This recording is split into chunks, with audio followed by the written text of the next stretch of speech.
Whakatapu ki awhio e o tua mafi i o tau lotolotonga. Whakatapu ki e kau Fakamaau. O e whiauhi semi-final. Ai po whiauhi tipeiti ai po tungau e Fakamaau'anga ki e Uike Fakamaau'anga ko eni. O kou kole ai whainga maalieni. Ke u whakahoha atu whekau aki pia mo i tau polo kalama o e pompongini. Ko kingoa ko vika akau ola, pe ako whakakaunga tāmaki i e waa sentato kon whakalao ki ono malu i o e family, whakamalu i e potunga au e Fakamaau'anga o Tonga. Ko au te hoko ko mo o ofisa whakatau kei polo kalama ki e whiauhi o e pompongini.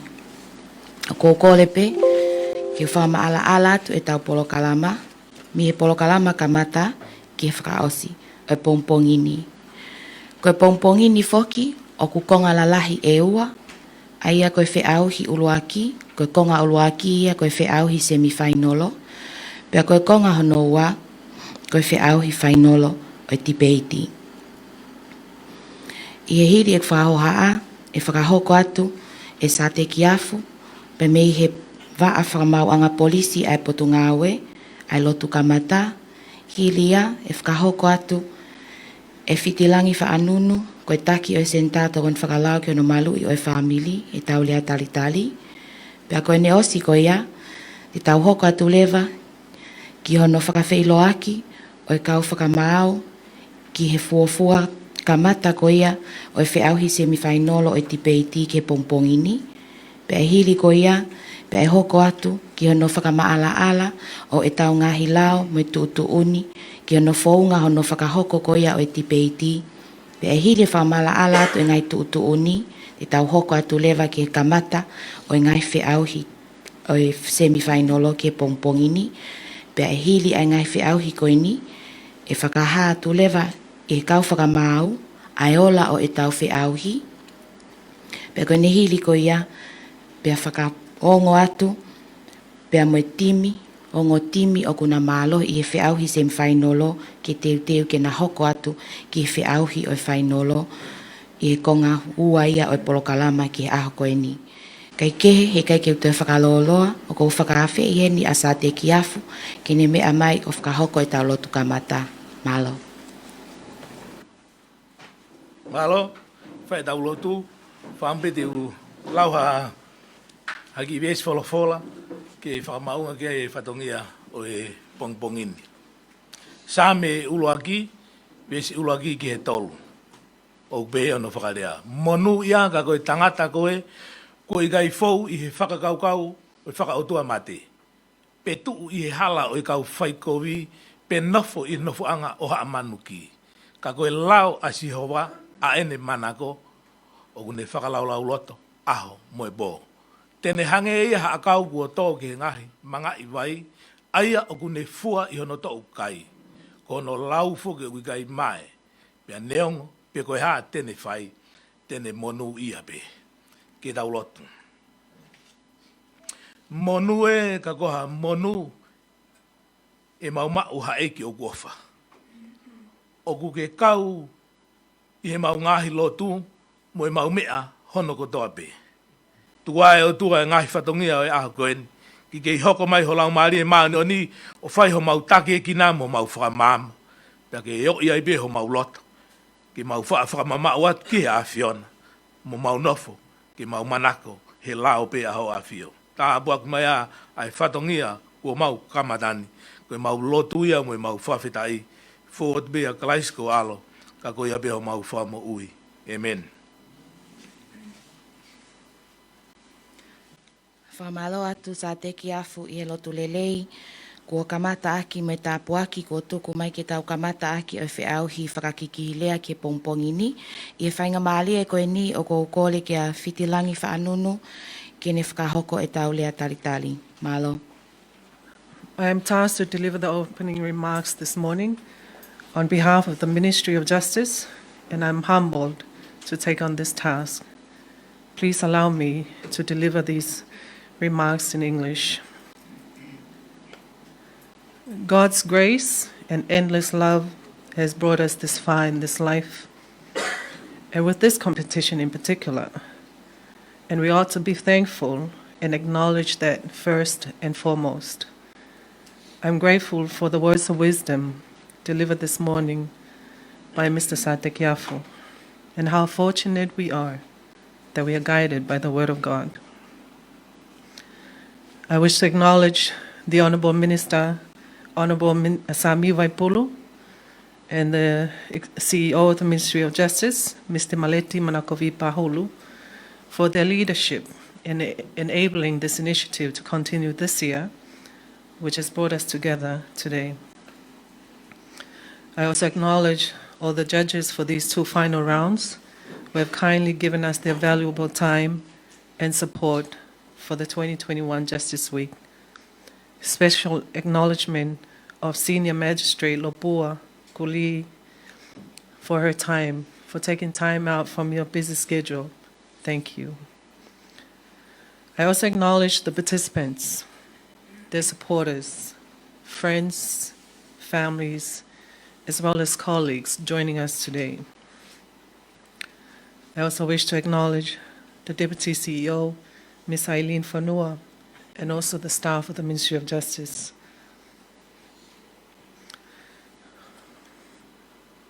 I'd also like to acknowledge the sponsors.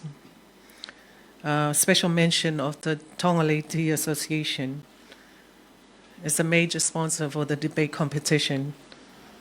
Thank you, Joy Matayali, the Executive Director of TLA, for always supporting the initiatives by the Ministry of Justice. We appreciate it. So good morning to everyone, and on behalf of the Minister of Justice and the CEO, I welcome you all to the semi-final and the final round that will follow. This year's theme is focused on children, youth, law and justice. Children, youth, law and justice. There is a good reason for the chosen theme, and this is reinforced by the various topics we have heard in all the competitions, the poem, speech, and the debate. We have heard perspectives of our young people on the topics, and that is part of the objectives of this year's theme, bringing attention to the issues highlighted and thus raising the much-needed awareness, in particular, the issues concerning children below the age of 18 years old, child neglect, their safety and welfare, and the need for a legal framework specific for the children. So participants, make no mistake, your perspectives will and can inform change or changes that need to be made. For the judges, allow me to remind you that you have a critical role in this competition, but not an easy one. Respectfully, judging fairly and justly demands you not to favor either side, but must weigh the issues and arguments objectively. We have strong teams who have come this far in this competition, and let me remind you that you have done extremely well. If you make it to the next round, congratulate yourselves for a job well done. If you do not, do the same, because you have done well too. There can only be one winner, but be proud for your accomplishment to have made it to this stage. Before I conclude, I take this opportunity to sincerely thank the staff of the Ministry of Justice for the hard work in organizing these activities throughout the week. We appreciate your commitment, your support in making this a successful week. All the best to the competing teams and judges, and we look forward to the outcome of these rounds. Malo abito and duofat.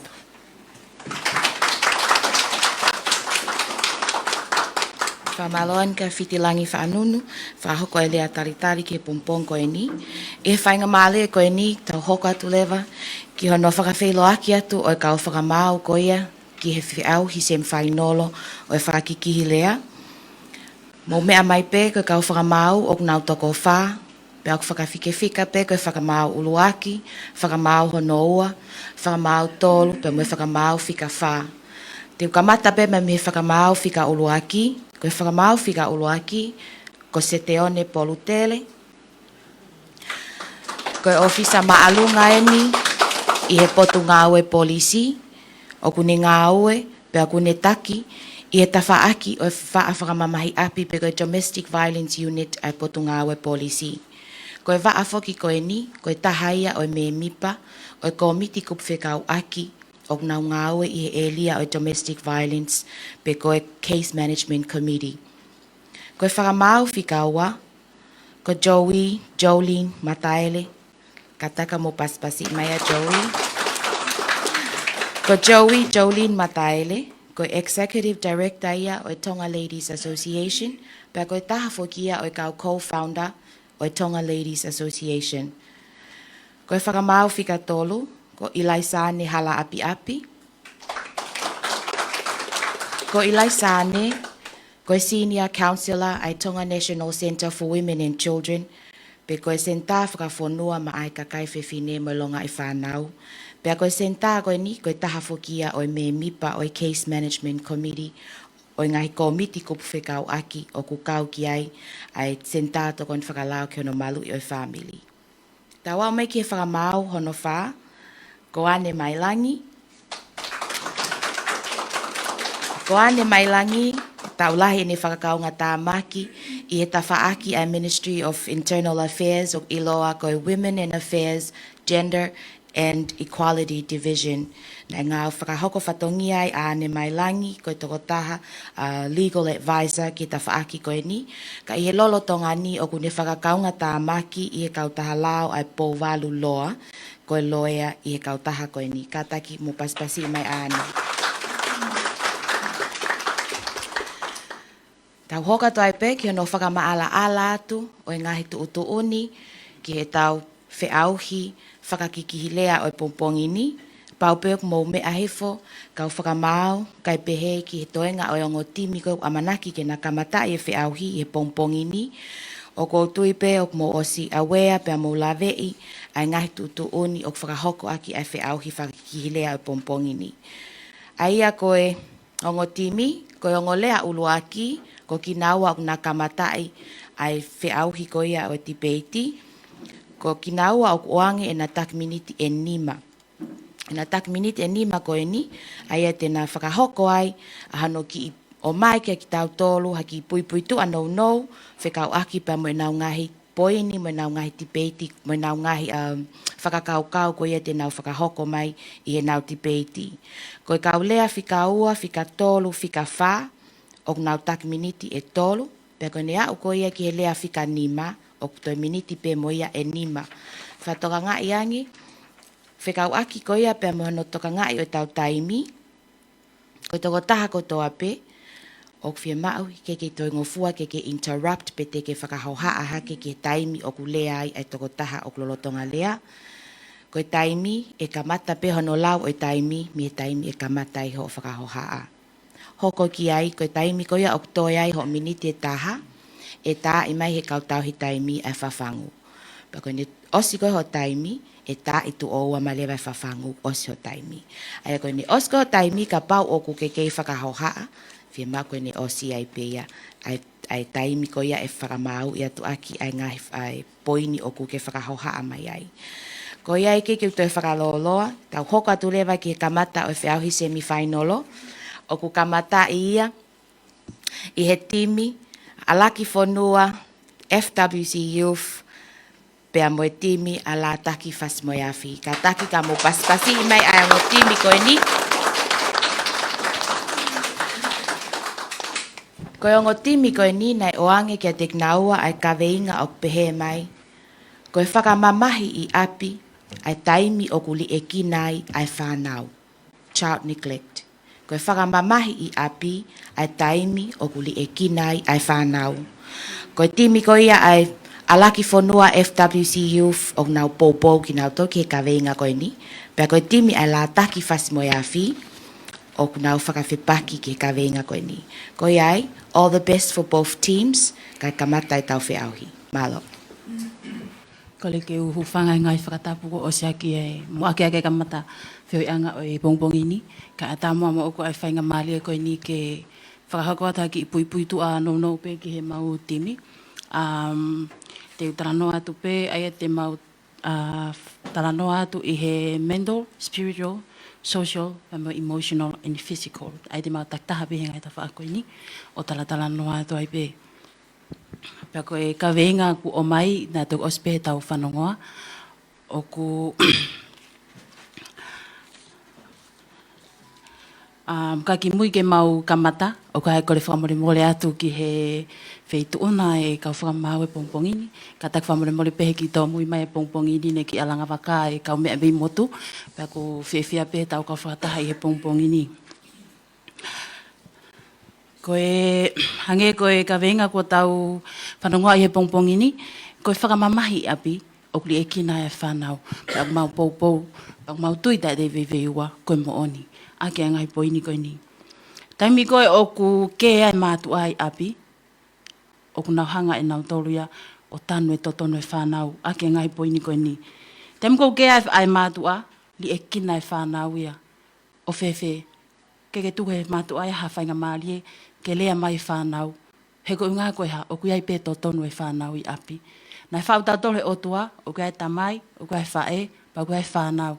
Ka he taim tatau pē, o kuiai pē mo e Totonu e whanau, ke nau kau, i ono areai, pē mo e tokoni, koe ngā, he koe kupu pē e whamilia e whanau. Taim tatau pē, o whamaoni kai e tohia. Kolose wahe tolu, pa koe vesu ataha, pē kuiai ngai kupu ilea koe ni. A ngahi tamai, o ana mo whakawhiwhiu ho mo whanau, te lia na ana whiuai.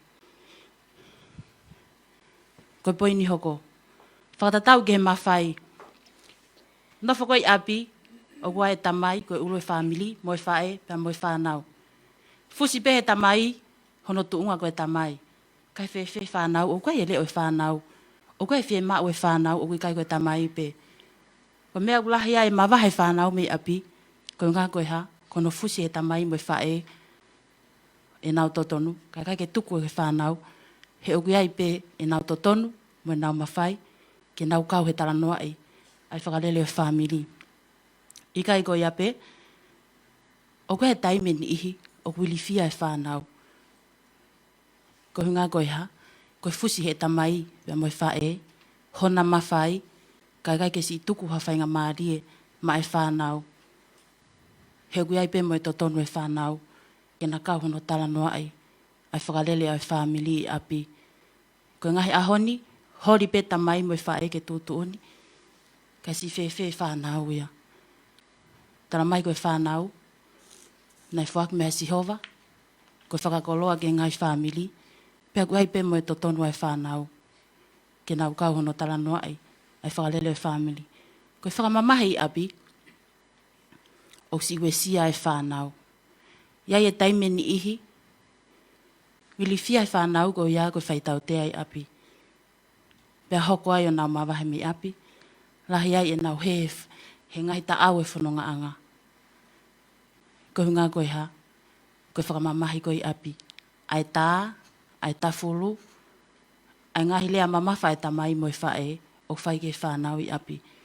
Pea koe tupunga ia, hono wesia e whanau i api.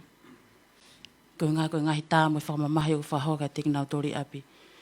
Pou peki ai e tohe palo vepi, tā hiwa e wahe, pa koe ves tā hiwa.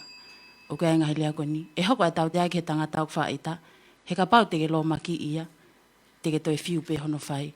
Ko iai, o mau pou atu, koe whakamamahi api, o kuli e kina e whanau, maloa pito.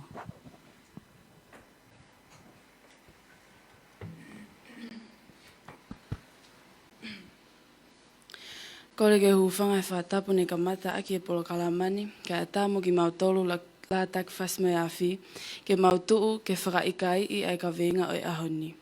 O mau tau ka vei, o ikai mo oni, ai lau ke whamamahi i api, ai taimi, kau te whamamawhai atu e kupu i leani, ai taimi, o kuli e kinai ai whanau, pe child neglect. Ka tau te si ofi a nge mua, ai uhinga o ngolea mahu inga i he ka veingani. Koe whamamahi i api, pe domestic violence, o mahino au pito pe a hono uhinga ia o ona I he kupu wha o lao ki hono malui o family, pe mo whakawhaahinga o ngahi kalas kehe o whakamamahi I api.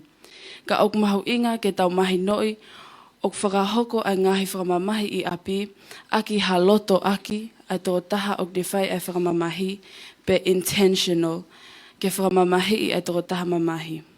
Ko ene whai kehe me li e kina ai whanau, pe child neglect, he ok malawa pe ke hoko ai li e kina ia ai whanau, I hangahi uhinga kehe pe, mahu inga ngahi uhinga kehe pe mahu inga ange me he whamamahi I api pe ko domestic violence. Aya ok poupouai ai ngahi whakauhinga I lea koe ni ki he e mautau ka vei ok ta e mooni ai lau ko whamamahi I api ai taimi ok li e kinai ai whanau. In other words, it is not true that neglecting a child only happens when domestic violence happens. Ko ngahi uhinga lalahi o kumauta e tui ai ki he ka veingani. Aia e toki lawe whakaiki ki atu ki ai a hoku kau ngā lea. O kumakatuunga I he ngahi mooni I meani. Uluaki. Ko li e kina e whanau e malawa pe ke hoko ia makatuunga me he nofo masivesiva pe ko poverty. Ka oku ikai ko whakamamahi I api. Ok Totonu eni he oku wesia kotoa e he nofo masivesiva ia ai kotoa o ki nautolu I haapi. Ok ikai nai ke ui ia ko li e kina pe ko child neglect. Li e kina e whanau pe child neglect. Whakatoka ngā iange, ok ikai hoko heni ha whakamamahia I api. Ka oku kei li e kina pe whanau ia.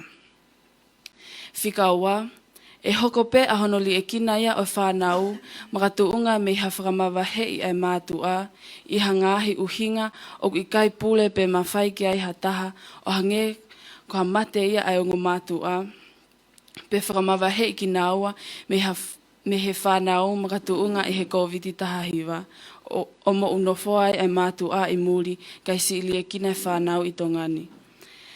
I kai ke ia whamamahia I api e hoko heni, he na e kai loto aki pe intent, he ongo mātua ke li e kina e na whanau, ka ko uhi, ko COVID taha hiwa, mo tātāpuni o ngahi kau a whanua. Whika tolu, ok tau osisio mata pe, he ngahi ahoni, ai malawa pe e he whanau ia o whiri tau ataina, ke nau mawahe mei api, tuunga I hanau whakatamaiki, o nau aluai o tō ki ha tuunga, ok nau li e kina. Kai si I tue noa pe ai ngō mātu aia mei api.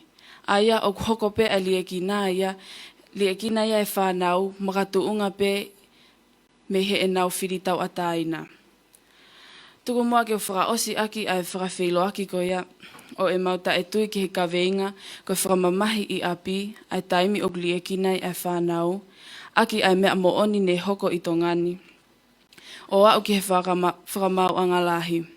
Ko keisi whika FA wha taha o e wanua taha hiwa, I he wahaa o e ngō mātua, a ia ne tuaki ai he tamai, o hoko ai ngahi whamamahi I he api o whae, kona māwai. Ka oku nofo ai whanau. I he tala tutuuni ai tui Fakamaulahi, Lord Chief Justice Witten, na ane au whangatuku ke kei whoaki pe ai tauhi whakalao ia o whanau, pe legal guardian ki he whae. Neongo ai ngahi tukuaki o e hoko o ai ngahi whamamahi I api, na e kai ke li e kina ai e whanau ia, he nanau ke I kai pe, pe a mau mo, pe a iai mo ngahi whamamahi I api, I kai ke iha whamamahi api. Aia o popo whewheka aia ke isi koe ni, ki hono whahalaki ai ka veinga, koe whamamahi I api o li e kinai ai whanau. Koe pe mahalo. Iyo, o ku whakamamahi e taimi o li e kinai ai whanau. Nā ke tala noa mai koe he taimi ko hoko e COVID-19, pia taimi ko I muri e koe whanau, ko tau tolu. Ka pau pena e whanau, I pia e whanau ia I muri, whakataha mo nau mātua. Tēnā unofo whakataha pena o tolu, pia keke hoko e heli ki nāia. Ka pau lewa e whanau I tongani, o keke o tauhi pe I tongani pana tok aru ki muri, o oswhai ai hono ako nikina, Pea mo no tan make whakaukau e atamai. E ta whaako e whanki atamai koe whanau. Taim ko uk whanau e nau toru o teke nau iruha mea. Koe mea lewa mātu au whai. Ko nau wako i mo tan make ki nau toru. Koe uhinga. Koe hangahi lelei, whaluku fua o e kaha upe ko hangahi mea ko tā pēku nau whakakaukau e au sia e nau whanau i he kahau. Taim ko akuri ake ko e whanau. E anga whewhelewa e nau ilo. E anga whewhelewa e nau ilo mea te nau whai. Ko hinga ku nau potai ko he nau fulahi, ka pau ko tau tolu ko i tonga niu bloka ko e tau ngai mātua ai muri. O si ako nā ki i tau tore e tau ngai mātua i e tau keisi i hake. Pero arake ko e tau lalai pēni o nau tau alatu ko o loka o si ira tau tore ngahi mea lahi. E anga whewhehe ilo e potu ngā ue ko e tauhi ko e ngahi whanau o te li e kina. Mea ni te lele at peo tarang ko awen ko li e kina i kai. O kukau ia he fu runganga peko haki. Mea ia o tau whakamaa ia tau toria ka kai tonga hono tala ko tau toru ko e whanau li aki tau toru. Ko tau toru ia whanau tonga peko whanki i whanau ko ke iki. O kei Totonu pe ke iaia mātua. He koe mea ia o kulahi ai ai ke me ngahi mea ko ia. Ko li e kina ko e whanau. Ko tau toru ko e whanki whanau, o koe ha tau atamai ke a koi, e he kakai, pe koe ngahi kakai ko ofa koe e te tau toru. Koe abe mahalo. Malo, oku mau kei whakaikai i pe oku tae mooni ai ka veinga koe whamamahi i api ai taimi oku le kina ai whanau ake ai ngahi uhinga koe ni. Ki mua alu ke uhinga, i ho lea koe whikaua oku ke whakamaa ia ai koe le kina koe whakatonga. Kia te au, ne le kina pe oku whae i oku kei tau tahaua. Kau alu oku tamai o kona, ki lava pe matolu. A fort i ngahi brothers, ma ngahi sister ko aku. Kai ke. Ko ngahi whakatotolo me senta ki he whakalakalaka e whanau pe ko e Center on the Developing Child. I he taha o ngahi university tōki mua i Mamani. I he tawhaki malae koe ai ako, whakatamai koe Harvard University. Nā nau au whangatuku ai le kina ai whanau i he neklet. Ai makatu ngā lahi taha i ue sia ai ngahi tapa kehe ai mo ui e whanau. Oku ikai koe whakamamahi i api, o hange koe whakamamahi whakai atamai pe koe mental abuse, whakamamahi whakai sino, physical abuse, pe koe whakamamahi whakai lia pe koe sexual abuse. I he whakalea whakapilitania o e nawa whangatukuna e pehe, neglect is the most prevalent form of child maltreatment. Ka oku ikai toki hoko pe ai le kina ai whanau makatuunga me he whakamamahi i api. Oku osi hoko i tongani a hono li e kina ai whanau makatuunga i he whakatamaki whakaisino pe whakatamai physical and mental disability. Ai ongo mātua pe koha mātua single parents. Tala whakatata ake e tala noa ai ki i kaunanga tau tahanima me i haalalo. Ne vai hake a ene au sia i he taha o e ngahi pesi whasosiale, manakoa o e manakoa o e mātua ki he mauanga manakoa koe Tongan ordinary lives. A ene nofo kei si i mehe ako o tauhi a ene o mātua i kai ha mauanga paanga lelei ke tauhi a ki naua. O kei lau peia pe koe le kina ki naua e whanau. E tuaki e lie kina koe ni ki he ongo mātua, ai oku nā tofanga i he whainga taa whakaisino, pe te tau tuaki e society pe koe pureanga. Oku tau osi mātaa tonu i he whemāwahewai aki e ngahi mātua me he whanau mātuunga i he mahaki whamaman lahi koe koe COVID tāhiwa. Ai alu e whanau nofo i tongani, kai nofo e mātua i muri, ki kai ke aha ngā aue, ke ne provide mai ke toko ni e whanau. Te tau tuaki e ha, te tau tuaki e pureanga, pe te tau tuaki e whakamamahi whakaekonomika pe koe economic abuse. Ko i ai, oku mau kei tui tai veiua, oku i kai mooni, malo opita.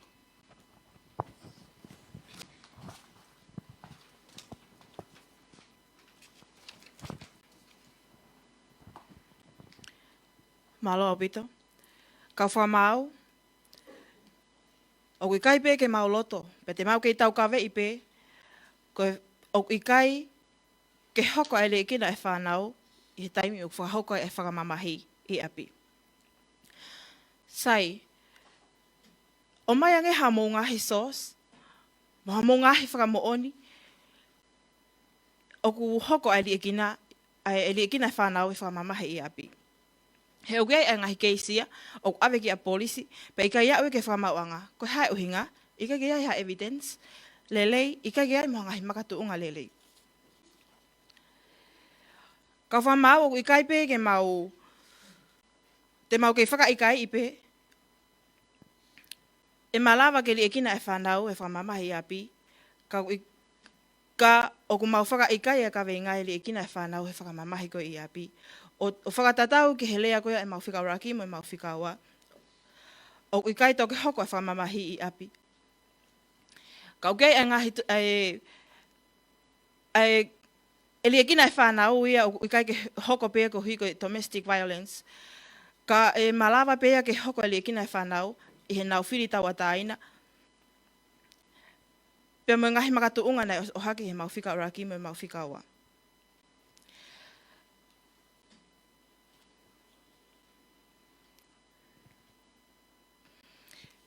Koi ai o mau kei tau kawe i pea e tai mo oni, ai lau koi ai kawe inga o he pongpongini, koe whakamamahi i api, ai taimi o kli e kina e whanau, ko hi ko ngahi makatuunga nei os o hake, malo o pita.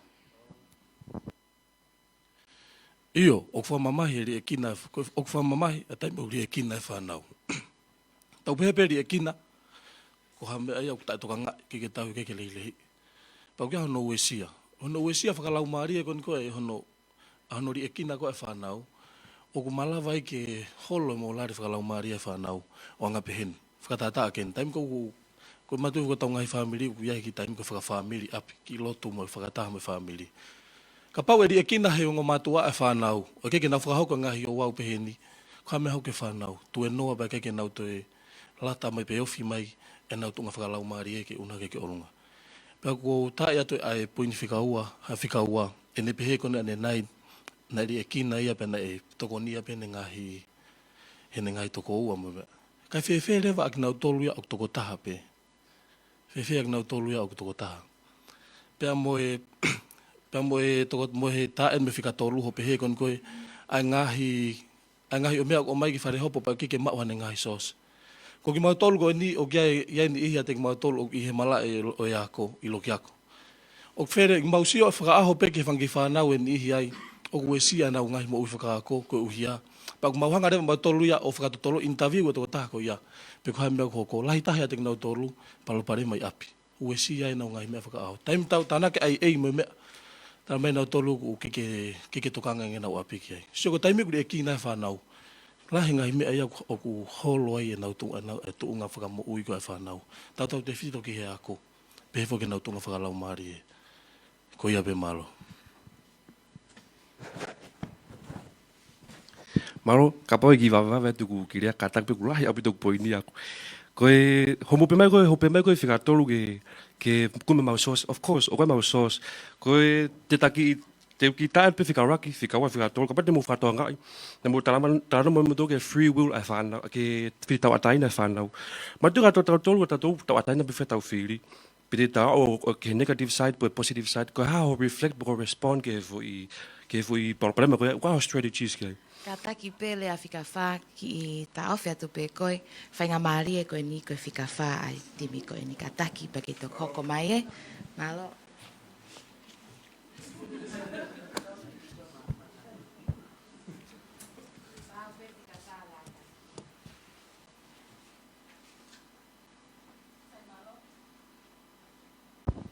Malo, o ko kei tu pou at pe mo ta whaaki. Ko whakamamahi api, ai taimi o kuli e kinai ai whanau, and I state myself, no, it's not right. Ko whakamamahi api o ku hoko pea without neglecting your child. Te tanoa pe heni, ko e nai whakotu uha ke homu whawhunga raki, te uki ripati atu, ko whatonton holea nei whai, I ho rakle ape, na ke mention e tō piki without the word time. na ke exclude ai ko e taimi, ai o hange ko o ke whakaikai, o ke tu pe ko o momooni, ko ke hanga state at mautafa aki. Ka te toi ai atu, ko whakamamahi i api, ai taimi, o kuri e kina e whanau, and that is not right. Whikaua, ko e whehu ia ne mawhawhunga whikaua, mo mawhawhunga whikatolu, ne teke ke tari mai ko e ne whehu whikaraki. Pa ko eke atu ka ko, te ai at bawia ai whehu i. I left out I Fanau. She stated her point as poverty. You didn't answer that question. Why not? Did you not do your research? Whikatolu, ka hongahi statement ke tu mai aki, it's all tala noa pe, ko pehepe mo mahalo. You don't have facts. You don't have any stats. I want to call back ho pehe mai ko ni ko ho ripati mai e whawhunga whikaua i he pehe. Fefe ai Fanau ko o tau toko taha. Kapag ke recall ki he savea ai Moimoi taha waf ma fitu kon ko ai savea tohi kakai o Tongani. The above average of a family for Tonga, it's more than one child. Most likely, it's above one child. And mahalo pe, I'm not sure about this, but the only child ko e me ako mahako hango matu apeg na kei tau si, pego tok mari at peg he family or what. So, te kei tuu, tau ka wei popo, kori e kina koe ai Fanau, it doesn't happen ko domestic violence. Domestic violence happens without neglecting your child. It still happens. Ko ia pe malo. Kataki, Maro. To rebuttal Tikafa, you don't state your point. I didn't find any point from your think until Kamata Puno Time or Figaro. Sai, go negative impacts. Honori Kinda have been neglecting a child. Emotional neglect, feeling of helplessness, depressed, low self-esteem, social lack of parenting skills and knowledge, children disabilities, domestic violence, loneliness. Source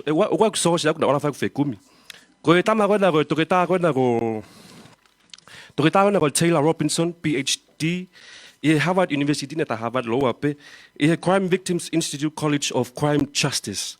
Na ni lava na behe ai ko na framework abuse ko ai Fanau i api. Te lava be physical abuse. Physical abuse ko Fanau i api. Tam go hanga ko mulama tam go liekina Fanau i api ko ave ko Fanau ko tuku ko na angle ko na aunties na ko research na fai he common he ground laws ko legislations of Tonga. Kata be ko ate hingoa ka te taratu be e foi case ko ni ko evidence ex judgment strong crown cases ko to taha na hanga o hufanga be Tongatapu or rape and the knees te tau ai maape unga ko facts, it's a fact sai tau bebe ko fela matua ma ko tala mai ko ni o ma vai matua o problema matua so fala leva ke ave ke angolo so ko angolo ko ne me fai o muso ke ege ya ta tin tau ne Fanau ke be me matua no other loves like parents sai ko lava me ka Africa rakia ke foi ke massive siva of course ko tau tonga o kwa lava flo na mai o tua o pau ke tafe kakava ho fofonga ka mba o ma he kakava ko pe me no massive siva o kwa family massive siva o na fa market di benau to na to ngo fa market mo na panga tau ya ke Fanau. So go fa ma he ko COVID-19 ko matua un ta pa ang mai bigi tongan ke na Fanau. O ke lia ke na to matua. Ko frata mai ki remember we have free wills at our tol ko tangata matu ko tol ko me lalo ko 18 o ku ke matu to ale fa ka e Fanau human development stage from stage side e be time fa mai ke Fanau ke now experience step out from their comfort zone ke now experience a life or environment no ataka ni lava ke now respond for provide strategies ke tackle aki ngai bad effects o li aki ko matu a ko na tolu api okay ko brothers and sisters pe te taka ko brothers and sisters pe te lava o tondi go matu ko brothers and sister like now experience in life ke now experience life na to hang ko matu ke now talamba dau ilo to ki look forward to future see you atu he ke future ke no lava o ta okay mal Malo, ke kore whenga mali ko ni ke whamaapopa tupe ai ngai poini ko ia o mau tawhaaki. Ai au mau kei tai tui pe mau tōru ia ki he ka veinga ko ni. Ko whamamahi a pi ai taimi o kuli e kina ia e whanau. I he lawe kona e whika whaaki mo pepe whamaapopa te mau. Mea ko tui pe maharau ke o ku ke tui ko ki he mau lau ko ia ko o ku hoko pe ali e kina e whanau i hangahi uhinga ke heange mei he domestic violence, pe ko whamamahi a pi kawai poverty, o pe he e lava pe le kina e whanau ia i tawaki ko ia. Fefe e whahinga ko ta e mau ngā ue pe kai peki ia whainga mare o ange he society, pe ko pule anga ke nau whahoko ai ha ngā ue ke mau hana mbo ui. Ko hai e tuku aki i he tawhako ia, e kei tuku aki i be a api i he domestic, ko e ngai poini koina e hoake i he mau tawhaki o whakatatau ki he mau ta e tui ko ia ke ka venga ko ni, ura kipe i he masivesiva, ua i he ngahi uhinga, o ke tau fuulawa tato ia ha tau mawhai ke pulei, hange ko ni ko vitahiva, ma vavahe ai mātua. A pea, ko lau kongi pehe o ke tāse niti mai pe ai mātua ia. O pate mausio ki he serisika o tāpa anga, mai ko ki nau tolu ia e whaamiri pe, nau nofa pina toi muri, ko mātua ko ni ko ku atu o si tuku waka i muri, unau ka mona toho no tauhi he whamiri i muri, ka ke hanau paanga nau toke o mai, ke tauhi ki nau whanau he ni. Te tau kei tuku aki e peki nau tolu, o pehe ko tupunga li e kina whanau, ko some sort of domestic violence mea nau tolu. Ko konga koni ki he whatatane o hake i he mautimi, e taimi ko ia o ku whangata e whaesino e mātua, pe ko whanau pe kutoe, pea lava be whanau ia o peheu sacrifice nau tolu ki he konga koni ki neglect, ke nau nofna tohe nau ofa nau mātua o tauhi nofo mehea ko hange ko i tahine koni e whatatana e hoa ke.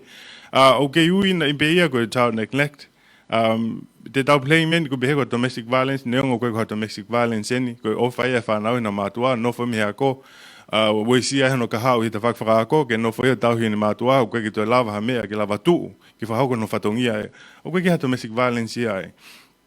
Pea koe toa e mau ngai whakatātā koe na e hoa ke, o kui kai ke mau whakalaki ma tolu, o kui ai wheka inga aki, ai domestic violence, pea moe child neglect, koe mea o mau poini maho inga o ku whemau ke whakamahino i he tau whipotano aki koe ni, o ku i kai, ke toki hoko bea child neglect, o pa hoko ha domestic violence, o ku iai e ngahe uhinga ke he ia, e lava hoko ai hono neglect, ha tamasi i bako ki tāhine i api, ke he ange me whakamamahi i api. O hange peko ngahe poini koni na e so atu, o e peke ke isi koni hange na e lavet kefika uluaki. Tu une Fakamaau'anga ia ke tuku pe e whanau ia he koe lelei koe ki he whanau, pe koe best interest o whanau, ke nau nofo pe mai whae, neong hono tuku aki i mai e he tamai ko ni, o kuwai whakamamahi ia i api, o wesia e whanau, i he maari fo ou koe koe ai whae ai whanau ko ni. Pea koe tutuni koe whamau, tuku pe whanau e he koe na, o ku haa mai me heola koe na wako, o tauhi lelei pe na tori i api.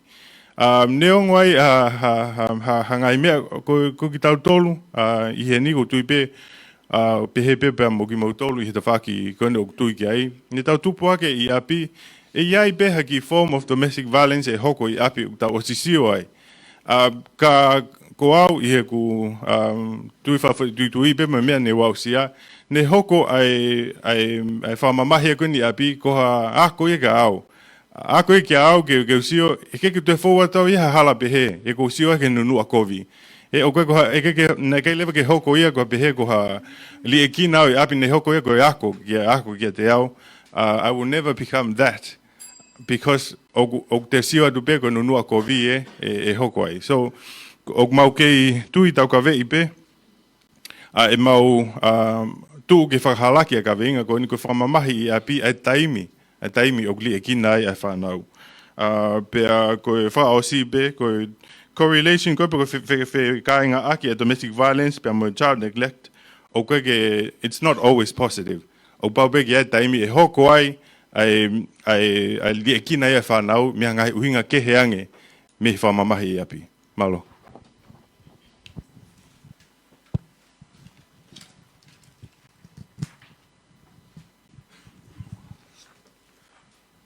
Malo. Mau ke tau kawe ipe, koe whakamamahi i api, a taimi uri e kina e Fanau. Tau sio ke whairea koko ri e kina. Tu uko e whairea koko ri e kina, i he talanoa koe kalama whakatonga, o ku tu uko e hoa nauna, ke ni whakamatala i ha tokota. Talamange ha taha, pe e loto le rei, ke puake te whairea koko ri e kina ki ai. Koe tau pehepe ri e kina, o ku tau hanga tuku hifo e mōlare ki tokotaha koe ki lalo, o ku tau hanga langa a wahe ke tau mawahe wahe ai mo nau tolu. Te tau teke i tau tolu nau tolu ki me society. E whewhe e nau whakasosiare. E whewhe e nau tuu whakalau maari e ri aki ia. Ko whairea koko ri e kina tene hanga ia o rei polo ai koe, pa tene hanga ia unuki koe me society, lolotonga e tau wheao whakaanga tahape. O mau tuu tato ua ko ri e kina, ko whakamamahi i api. O ku mamahi ange a ri e kina ia i api, hono tā i koe i api. Mamahi ange ri e kina ia i api, hono whakahoko hataha tō onga ka koe ke tāu mo koe. Nā eke he whafofonga taha me ta whakaikai ha mau evidence. Tok. Koe whamatalaina a Women Christ Center. Tamai he Women Christ Center. Neglect koe Fanau he wawhetaha wha, wawhetaha nima nai toko tolu. Aluha ke koni koe he wawhetaha ono, toko hongo fulu. Mousi o angaki ai. Ri e kina e Fanau. Whatatau ke whamatala me Women Christ Center. Tamai he nae nau keisi. Koe hanga e he toko taha, koe ongo mātua. Koe pena nai whenaua. Kai hanga he tau fitu o tau he tau ua. Ke pehe e mo uilerei e tau ua, ka tau he tau fitu. Whaafa kori e kina e whanau. Ke tuka tua ke nau mo ui whewhe ai. Kori e kina ea ko oku paua malo yang hono riaki koe, hono tai koe. Pau mau tui tai toi vei ua. Hei kai peke ke lava ia, e he ri e kina ea. Kori e kina ea oku hoko mo oni pe ia. Ko whakamamahi lahi whakauriuria i ap. Koe whakatotolo e tama saikolosia ko Maslow. Panai pehene whakatotola Maslow. Koe tuu koko e tau mo ui. O tau kaka he stepu e nima mo ui ki o lunga. Stepu uruaki, psychosocial needs. Mea kai, wala. E mau me iwhe, mau me hongo mātua. Pekari aki ko hongo mātua. Ke pete ke achieve honga hi whe mau ko ia. Ka, hiki ke lawa e koe. Peka kakato whe mau ko ia, te ke kaka hakerewa me ke tuunga. Ke hanga whakamahu inga i koe. Kumi hau ngā ue. Langa haki i whare ke nofo ki ai. O sia pa ke toki hoko hakai mea ke stepu, koe love and belonging. Koe love and belonging i, koe taime kou tau whaia whe ofa aki. Ko tongani, puna whakalaka pe me stepu laki, manga whakalaka ke stepu koe love and belonging. Ako hoko koe mari koe tau taha nima me tau taha. Koe hau hinga ene pehe, he negletia okuri e kina e whanau e ke tau support nau tolu, ke nau kaka whakalerei he stepu. Te nau tu pena tome stepu laki, o puna whakalaka ke stepu ono. Kai whewhe to ai ua tolu whani mai ia. E tuko ke ave ka hai. O ku mau kei tau kawe ipe he mau kulupu. Koe whakamamahi au pito ia i api. Ahonori e kina e whanau. Koe talanoa koe me whare maki. Whamore pe talanoa pen inexperience e a. Na se avange leka ki whare mahaki. Koe vela. Vela e tau ua. He hanga he tau nima, o whawhanga e tau ua.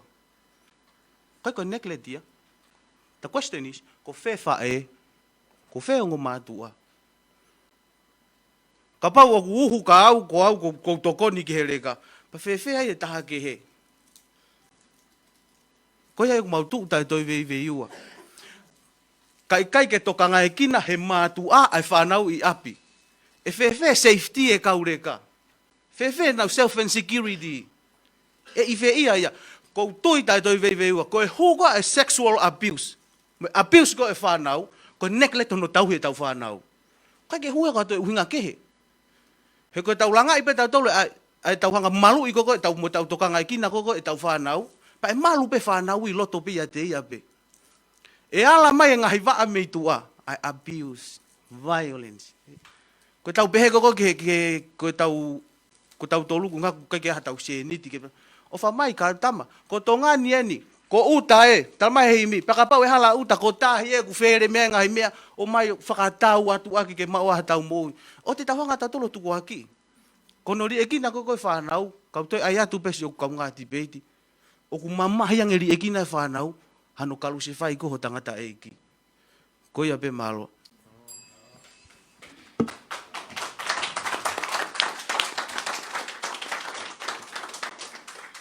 Pea koe ka kato ia e takai uluaki e whiahi sem whainolo o e whakikihilea pongpongini, whamalo atu ki hongo timi, malo e maua e ngahi whakakaukau whaofa o tau whanongoa ko toa ki ai.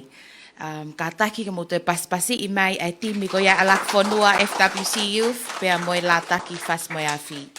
I whainga maali e koe ni, kei whamao po opo e kau whamao e nau ngahi māka, kai pāsi atu ki he kau ngāwe ke nau whamao po opo mai.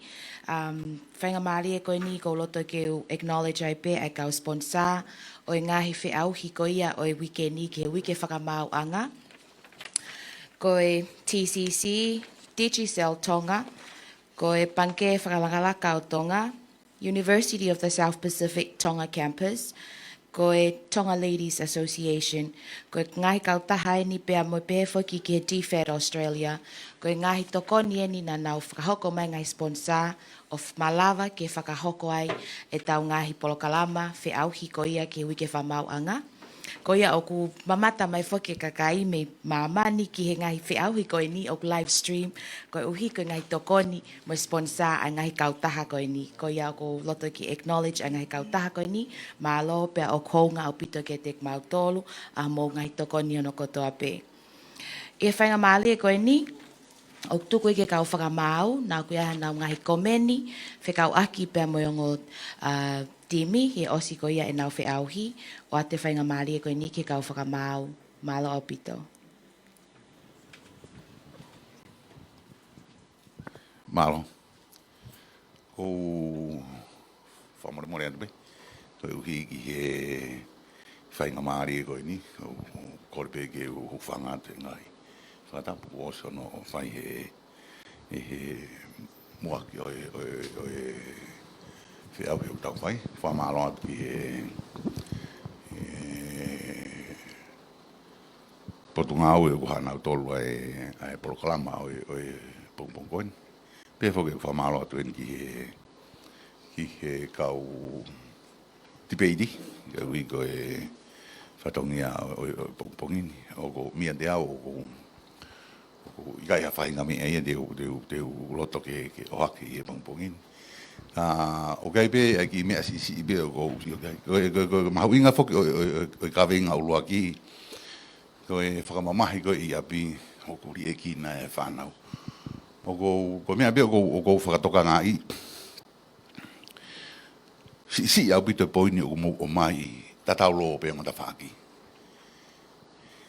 Ko haa mea o hoko i he whakamamahi i api, ko haa mea o kuri e ki na e whanau. Ko e whakamamahi i api, ko haa mea he ikai ke ri e ki na e whanau. Whie mao ke mō, na whaamu ke maulawa ke plovu mai, ke maulama o tui atu, o ku mou mo ni whaai koe, ko whaai o mo ni, ko whaai o koe. Aia ko mea ia nai whie mau, o kai ke whukiria, kia te au ho mōhanga o tau kawe i ho mō ngota whaaki.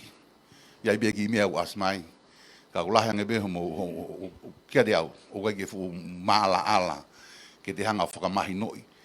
Ko e whakamamahi i api, o kuri e ki nai whanau. Pea te ke mō lama ke mō talamahi, ko hai poini, ka whai e whakamamahi i api, ko ha mea eri e ki nai. Ka whai e whakamamahi i api, ko ha mea he ikai ke eri e ki nai. Ka ye, mālo e ngā ue, o hatu. Mālo apito. Ko pōpō atu he niki he whamau whika uruaki. Ko mea taha ke mō toki i tokangange, ko subject ko a neglect, child neglect.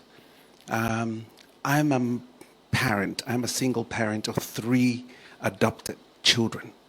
Hey? And they weren't neglected, neka ki neglect na tol wea ko hinga pe, ko ngai hinga whakae sosiare pe na e lawai ki ngohi a kai whanau e toko tolu koe ni. Pea kua maari e toko taha, ngā hako e toko taha i Piritania, pea toko taha kulotonga ako i Tongani, i he tihe. Pea kua kusia koe ki he anga ko ho mō ngahi argument. whaofa. But there's hange ko whikatolu. You explained the mowhai a question, but you didn't give any data. You didn't give any fact number of what you did. Hey? I know I'm going to take a bit longer, but I need to clarify these things so you all know. Oku saya ta mangai examples me muri. Kaku lahi ngahi paloparema, mo ngahi facts oku hoko tonu I tongani.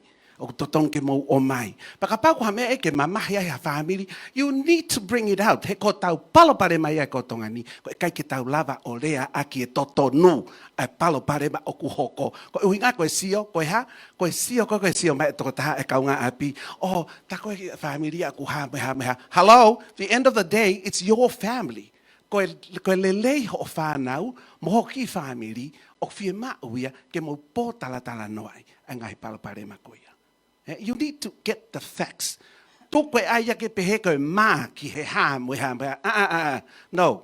Te ke mā koe, kai aluere kai koe ia, o whai mea kutu e kōwiang. Another thing is social media. Lahi ngahi facts I social media, oku hau he tai, ngai ahoni. Ko teki peke pāhaka ki mea, aluha ke Facebooka. Ka pau e ki whakamorek ho mou taimi he teiti koe he social media. Ka mou ki kumye ngahi facts koini mo ki tala no. I mean, in the future, you will all be better parents than I am. Kapa o lava au as a single parent to look after 3 children, I'm sure you won't be able to neglect your child. Pero mo taimi ko mo argument. Ko me take mo ilo. Ko taimi mo panel beheniai. Fia pau ke longo mo ui, o ke fa haputu hen. O kusai au pita hange ko Jordan fo ko mahal ko me fa family pe ya tau aki ta ko na family ke me ko ya ka ko sai ai ka time ko tau I he pe no lo pe heni fie mau ke mo ki longo mo uiange pa mo tala no I he mo oni o we o mai me a hai mo ko e o fere ka palo fesa heni a tau tolu Tonga mo na deal me ka hi palo pare ma ko ni Tuwata shama mo hama mo haia. Me Oxford I mo Harvard mo me ko ia. He kai ke relate ia ke tau tol ko I tongani. Fere ai kau poto tongani o ku lava ke tau ta whakatata ki ai. And just keep to the facts. One thing that you guys left behind is people living with disability. There are people, you touched on it, but you need to be more specific on the parent, not the child. There's a lot of those things. You need to be more specific in whatever little facts that you have.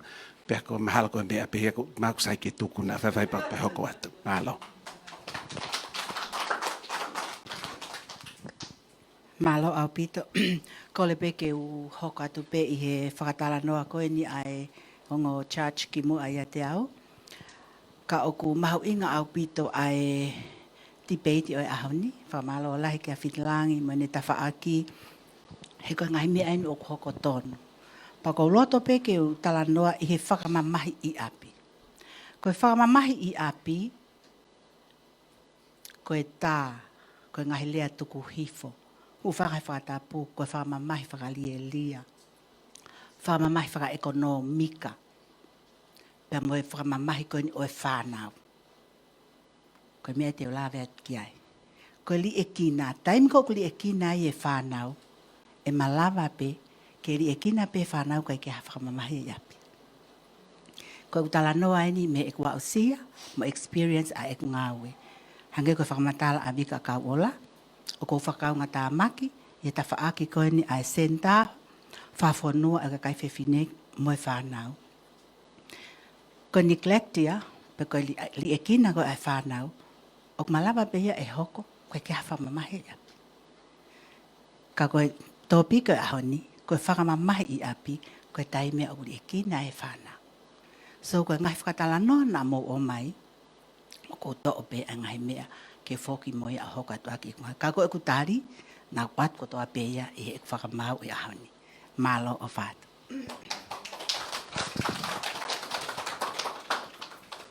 Malopa ko kore pe ke hufanga he ngai whatapu ko oso no whakahoko ka mata ke tapu polo karama he pongpong ini. Pako ki tā anak pou at pen ke kau whakamau na nau tataki mai ngahi lea pou. Ko amalak pik mo tō pe ngahi lea koe ni koe tokoni atu pe mo whakaloto lahi koe ke pehe ko atu hui fo'i. Taha a ki mo tolu o kepe pou ke ngai lea ko oso whakahoko mai mei he ka matanga pe ki te no whau ai te uki o atau ia ku tokoni no pe ai ko kusio ke ngahi whamalanga ko nei whakahoko e aho ni ti peiti kai pehe fo ke ngai ko meni koe ai kau whakamau ki mua i au ai mahu inga ai tō piko ni ki tau tolu. Pea no ua lewa ki ai ko sio koe time factor i he ti peiti tak minte ni ma tak minte tolu. Koe ke fulava ia mahalo i he kamata te sio koe time lahi. Ka ko sio atau ia mihutangu tani keifu si ia ke ngahi mea koutu i pe te mo lava ke toe tāna ki lahi mai ke ne pou i homo ngai poi ni koe nei whakahoko. He ai koutu koe time factor na e ki tokon nei ki i kāu ia ki hene ke challenge ke lava ke kakato mai ngahi unga ke makatunga pe he mahu inga ai kawe inga koe ni koe fu kawe inga lahi e nia pa ko whakamaloa tau ke ngahi poi whakaofa nei o mai whakatolu hai ngotafa aki. Na o whakakangata maki whuke pot ngawe ngai whalotu whonua. Pea na ungawe lahi ki he sio koe ki he vahe tatau mo wa tatau a whawhine mo tangata. Kau kia mea koe whamamahi koe api. Ai koe factors e ni he, ki he gender equality. Pea koe kawe ingai koe ni koe koha mea fo o. Ia koe mea ni hoko i tongan mea mo oni. Ka koe mea ko whawhiawhia ke a te au he kau mai ke whakamai. Ani ko wako ai mea lahi mo ngai ti peiti. He time lahi te nofu mo i whakakau peta. Hanga ho mo ti peiti o te whakaata mai kau ai ngai uhinga ke he ia. Mahalo koe makatunga pe no fofuoloa ki foi tafa ake ko tu ki ai. Ka ko whakamaloa tau ia ki he ngai ti peiti whakaofa ako ai mea lahi me ai. Hange ko tu tatau pe mo whakamau whigarak mo wa. Mo ngai ko whakatata pe ko examples using facts. Ko mea malo he ki ne hango justify ai ngai poi ni ko mo o mai. Pea tene toi convince pe ai kau whanongo. Kai kehe koe ki o tau whia whakaloloa whawha pito mo ngai ti peiti. Pau iai pe amanaki mo ia tahana whia ako loia aho. Ko siu iai ni tōlahi a mo tō koe tau kei o mo mau. Te mo sai au pito mo tuhe ta wha koe lao. Maaloa pito. Whamalohe ni e ngahi tokoni me pou pe me kau whakamau. Lava ko ia e takai hono uluaki e tau semi-finalo. Te tau hoko ato ai pe ki he o timi hoko. Pe toki whakataha i kātoa le vai ola o whiauhi o whakaha atu ia i he osi ko ia ai whiauhi ai round hono hoko. Ko ia kataki mo tue pasipasi i mai ala ki whanua FWCU pia mai la takwas mai afi malo au pito. Ko le atu ki he o timi round hono hoko. Ko round whakaosi e ki he semi-final. Ko e si alata youth, pia mo lilika whanua and team. Kataki ko mo mau pe, pia mo mea mai ki lotoni.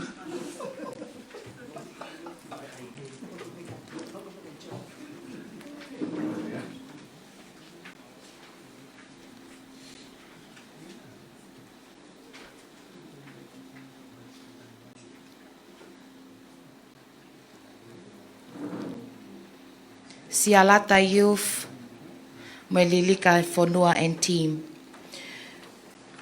Kataki mai lilika whanua and team ki heni, ki he whahai koe ni, pia koe si alata ki whahai koe.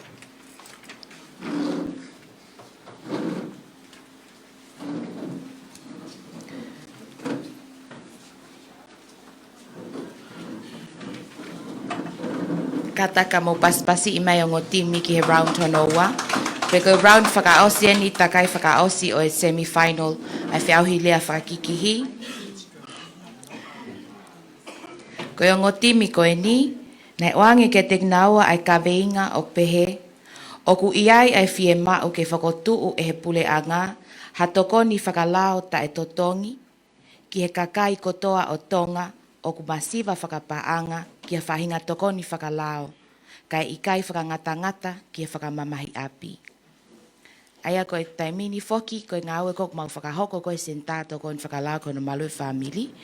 o whangatangata pe ke whamamahi api. Ka pehe mai ka veingai koe ni, o ku iai ai fie mao ke whakotu e pure a ngā ia, ha tokoni whakalao tai totongi, ki e kakai kotoa o Tonga, o masiva whakapaanga ki a whahinga tokoni whakalao pe, ka ikai whangatangata. Au whakamau, no te aha mou tokoni ki mu ape ato ki kamata ai whi auhi, ikai. Kou tui pe mo o si lave i katoa pe tau ngahi tūtu oni, mo Moimoi pe ki ai, kole atu ki he tokotaha lea whika tolu ko ia o whahai whakawhepaki, mana tu iho taimi ke hō mai ke tonu, kai o te tau toe whihalaki e tau whiauhi, whamunu i atu ai takai hono whakaosi malo opito.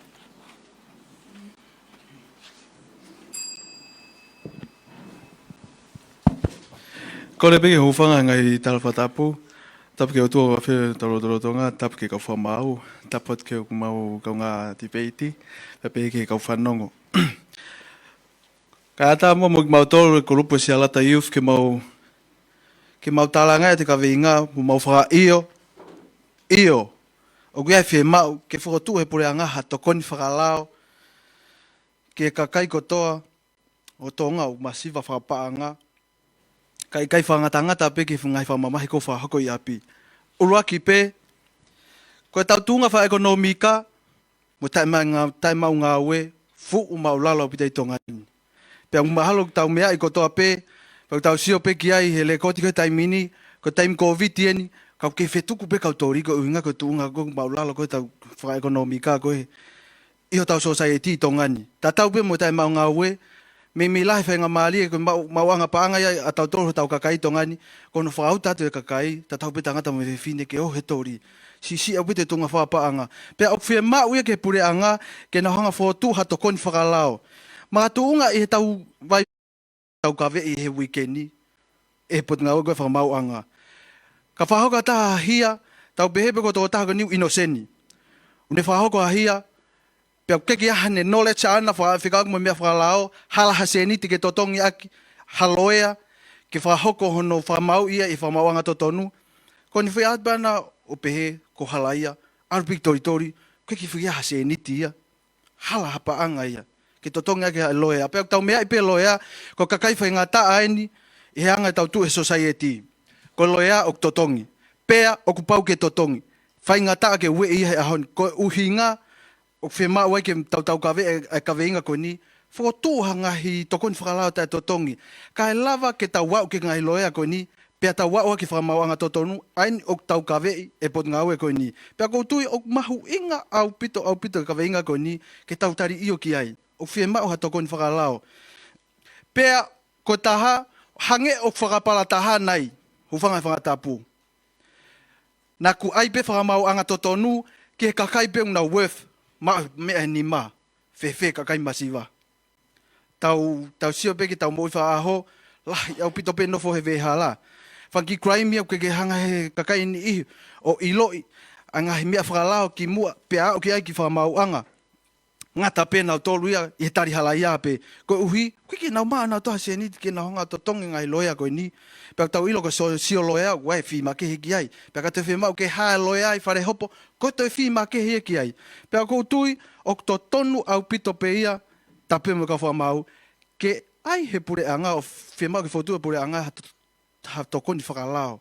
Ka lava ki atik mau tolu koe ni, o mau whai ia, ke mau lava au ke Fakamaau Totonu, pea ka whai tau tea ki mau tolu, o ku mau whie maari e pe ki ai, o mau au ke tau tea e Fakamaau Totonu. Aki, hono toko ni he pure anga ki mau tolu, ai kakai masiva, sai e kakai e tu maari e.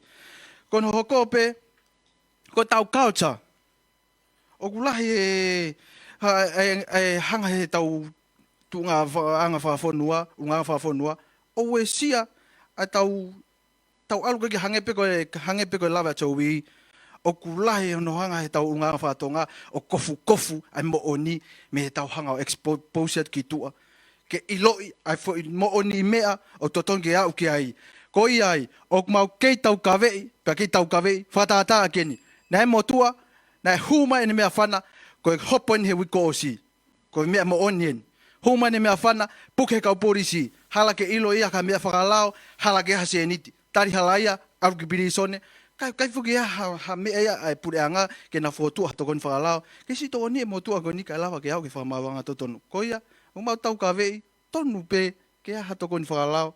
Kai lawa ke mau ke whamawanga totonu. Pe au mo one ka veinga koni iyo tonu ke tokoni whakalao ki mau tau e pureanga. Mahalo.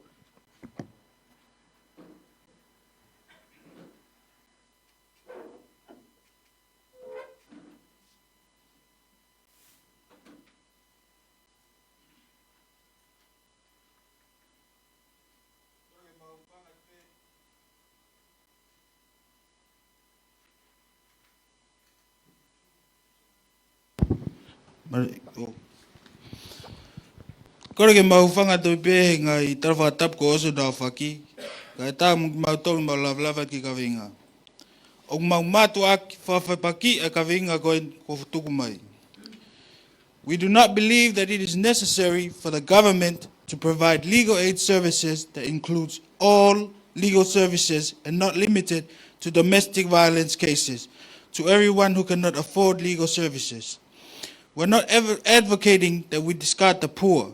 We're saying that it is unreasonable to make these changes arbitrarily and abruptly. It is unreasonable to expand out the legal aid services to involve all the targeted demographic and all the types of cases that may come with they may come with all at once. This would include contract cases, drug cases, land dispute cases, divorce cases, consumer cases, tort cases, criminal cases. This is too much of an undertaking. It would make more sense if what was proposed is to make these changes slowly, add only a few, if not one, ke kau ki he domestic violence cases. But I digress. O whaingofua ke tau sei, o Totonu ke provide he pureanga a legal aid services for the poor for whatever reason. Yes, that would be ideal. But let's talk reality. In reality, there are risks and costs involved in he mea koe nau Moimoi. We cannot just make these changes without considering the consequences. We cannot just change this and hope that it works, ikai. Before implementing a change such as this, the government or policymakers involved need to make risk analysis and cost-benefit analysis in order to determine whether this venture is a net benefit or a net cost. This will allow them to determine whether or not this is too much of a risky investment that ensures that its resources are not wasted. But now, as I may be lucky, this is a time for economic downturn at Tonga. Oku time ko decrease government spending. Oku ke ton ke the tana ke I'm expenses go ni gi. At the moment, I believe that it is too risky to implement these changes because we lack the proper information and thorough research. For example, who will get the free legal aid and who will not? Where would you draw the line?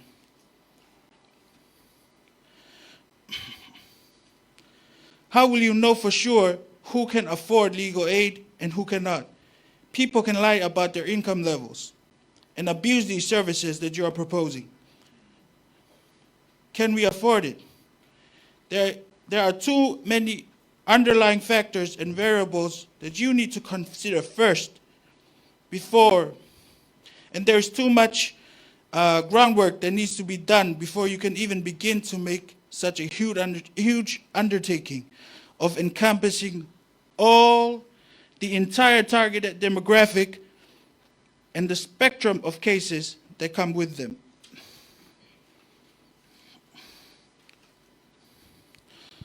Our second speaker will be arguing from a legal perspective. Our third speaker will speak on the social consequences. Speaker 4 will be comparing what you are proposing to a similar effort that was made in the past. And Speaker 5 will conclude. With that being said, we will persuade you, esteemed judges, spectators, and the affirmative team o kui kai whea map ke whotu he pureanga ai legal aid services ke ka kai katoa Tonga o masio whapaanga ki a whainga tokon whakalau ka i kai whangatangata ki whamamahi api. Palo. Kola ke o hoko te pe he ngai whatau ko as whatapua. Kai o hoko te pe hono tau ka poi mo tau ka vei ai ka veinga. O whiema o koia ke iaha tokon whakalao ke ki tau tolu o masio whapaanga. Ke tau ngahi whiema whakalao i kai ke whangatangata pe ki he whamamahi api. Ko e whamaanga whoki, ko e whaituia ku te kume te Totonu. Peka Paula wa kike ha te selinia kita, ki te alu o Totongi ake ha te loea. Ko te ala po tali halai ai pepa te ala po no whopula. Te mai pe tau te ahil mo osange ku te innocent. Ko e ka hoko e whakamauanga ko e whaitu peia ki he kau malawa. Peko e kau kakai ko ku nau lava Totongi e nau loea. Peko ha o Totongi e nau loea. E whakaofa e kakai ko masi whapaanga. He kiki aha nau silini, peko ha nau paanga ke nau alo Totonga ka loea ke hau ke plere nau case. Whatata ben ko au ko masiva o pito pa ko ke ia ko kiki hau paanga. Whewheka pate o lataka whale ko lau whakai hai ai. Paus tupa sio. Pa ala tere ke whakapaanga tala ia ko nau kau mau he kai haa ko ni. Hei mo osa nge ko mepe nei whai ko sio. Ka ko hala whakapaanga ke alo Totongi maha attorney pe ko haloea ke hao ai ku mea. Ko si ala po no popula si motu ku ka hau ki ka haku mali ki ka Fanau hala mo ko punai pe ko ngomatua. Ko iai, o ko pehe o Totonu pe o Totonu ke whakotuu he pule anga mo ai hatokoni ma kehe ki a tau tokoni ma se whapaanga uhinga peeni ke lava ke tau ke tau almo tau Totonu hange pen ko talatu ko ku innocent ko ka au ko ke Fakamaau'anga ke halapaanga ko si ala po no popula ko ia fema ke ai hatau ha tokon whakalao ke ki tau toro mas whapaanga ke tau ngai fema whakalao ko ia be malo.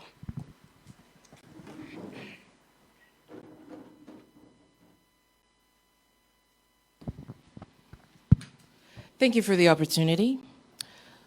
We as a group still stand firm on our position that we do not support the topic. And with that, I shall persuade you with a legal perspective. Firstly, the government has already provided the necessary mechanisms, which are basically free public services that address and alleviate the public's complaints. These mechanisms can be seen through the laws that govern certain ministries that can provide these free public services. For example, the Ministry of Trade and Economic Development in the Consumer Protection and Fair Trade Division have already been authorized by the Consumer Protection Act in the year 2000, Section 6, which provides the functions of the division, subsection 1C, and I paraphrase, the division can receive complaints from any person and deal with it in such a manner they deem appropriate. Most importantly, in Section 31, it provides the prosecuting authority. Subsection 1A, B, and C states that prosecutions under the Act may be brought by on behalf of the Attorney General or by the member of the police or on behalf of the director. Subsection 2, subject to the directions of the Attorney General, the person in subsection 1, B, or C, whether or not a lawyer is appointed to conduct any charge, information, or complaint arising under this Act. Koe o provision level koe ni ukmat at from mafayai ai pot nga weni can now provide free public service ma ai kakai o fonuani. Ai leva ko ek fehuyen ke atik mo tolu. Ko ha ai uhinga og mo ke fengai ke fakat atai a legal aid center to all types of cases. Helolotonga ko os yaipe a free public service or provider helao goini. Second and my last point is based on the professional performance of a legal officer. According to the rules of professional conduct for law practitioners in the year 2000, Rule 1.02a states that, I paraphrase, a professional practitioner shall be available to the public and shall not refuse to accept instructions for services within the practitioner's fields of practices for any client and is referred to the practitioner by the society on a pro bono basis. This basically means that the legal practitioner that provides free legal services will not be able to refuse anyone who comes forward with a case. With that, I ask you, how are you going to cater for any and every type of case that will approach a legal officer if you were to allow free legal aid services? Therefore, we still stand firm with in not supporting the topic, and that's all I have to say. Thank you.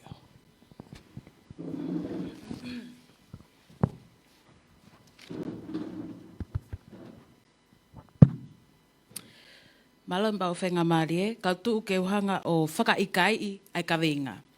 So, Tonga has one of the highest rates of domestic violence in the Pacific. That's according to a survey of the UN. Oku os exhaust pe angai resources ya gon legal aid gon oku for the domestic violence at Atape because of the high rates of domestic violence. Ka Paula de tau they provide this kind of legal service to other cases. Hange go land cases, civil cases gon hinga first speaker.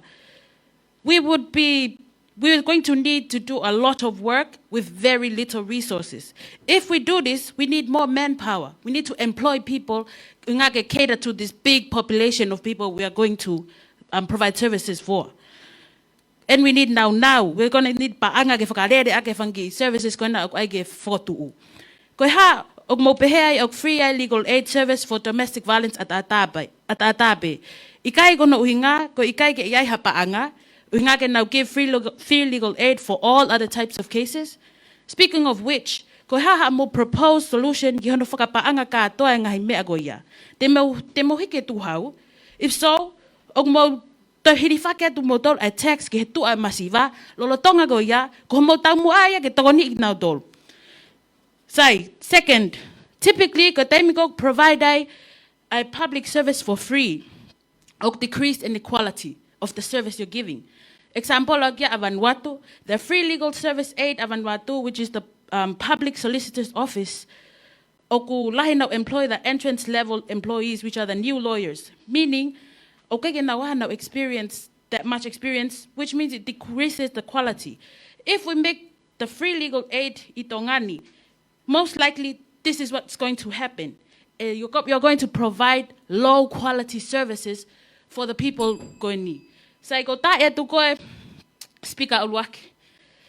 Ho pehe o ku time COVID tieni be oglowe tau economy. Kapau go ya, kapau o ku lowe tau economy, ko haga te fotu nga his services ko ni o ku fepa ke whakapaanga. We don't have the money to do that. I he taimini o ku COVID ya maman. Also ko ta e tu ko speaker ua ho pehe o ku fe mau ke whakatu ai ngahi service ko ni. Yes, we all want that, but that's idealistic. How get reality? We're going to need to make analysis of the situation. But hanga o budget hapaanga giai. That's the reality. We can't do hagepe. I have a review. Tog musia me amui get 500 analyze lele research, but tog file review. Koya be malo.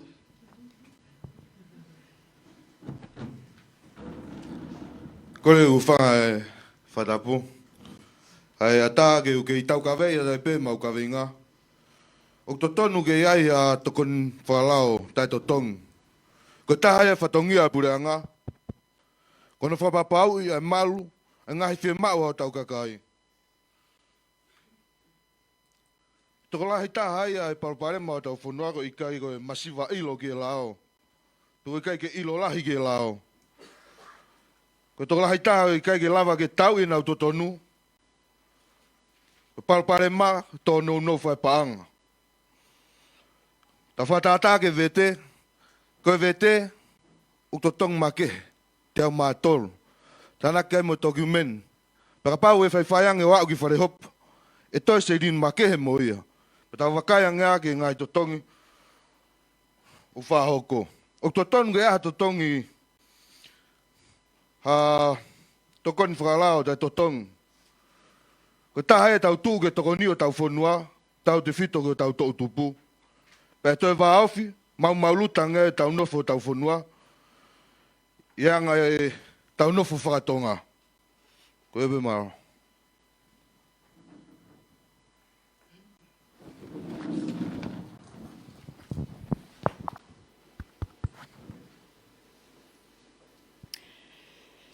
whamaloa tu he mau whainga mali e, kai tuku ke whae ki whakamaalala tu ke uhinga mau kei tuu kai e pe ke whakaikai e ka veingani through a comparison to previous attempts ai government ke implement ai mea koe ni o mo whainga mai koe ki ai. Ko mea koe ni o mo propose mai ai free legal services o koe ko whakau for all wenia. Ne o si whaia ariaki e ke whakahu ai mea koe ni ki whalea lea through a legal aid bill ai waftahawa. Waftahawa ia nei whaia ai consultations mo i kakai pa na loto lele e kakai e ki ai.